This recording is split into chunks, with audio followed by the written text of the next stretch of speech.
Front নামৰ যি সংগঠনৰ দায়িত্বত্বকাৰী প্ৰদীপ দত্ত ৰয়ে অসমীয়া জাতিক 48 ঘণ্টা সময় দিবলৈ তেওঁক হয়তো আমাৰ এটাই প্ৰশ্ন যে আমাৰ অসমৰ যি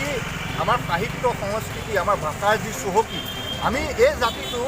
কি এই প্ৰদীপ দত্ত ৰয় নামৰ এটা কুলংগাৰৰ কথাত কি চলে নেকি? কথা হৈছে এনেধৰণৰ তুচ্ছ তাচ্ছিল্য কৰা এই প্ৰদীপ দত্ত ৰয় নামৰ এই কাল্পিতজনক অসম আৰক্ষী আৰু আমাৰ অসম গৃহ বিভাগে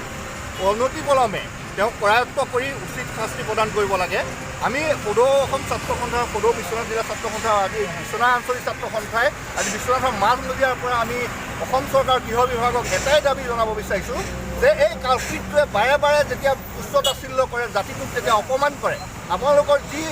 কৰ্তব্য সেই কৰ্তব্যখিনি কিয় এৰি দিয়ে? আপোনালোকে অনতিবিলম্বে এনেধৰণৰ কাৰ্যকলাপ বা এনেধৰণৰ কথা কোৱা মানুহক কৰায়ত্ব কৰি উচিত শাস্তি প্ৰদান কৰিব লাগে।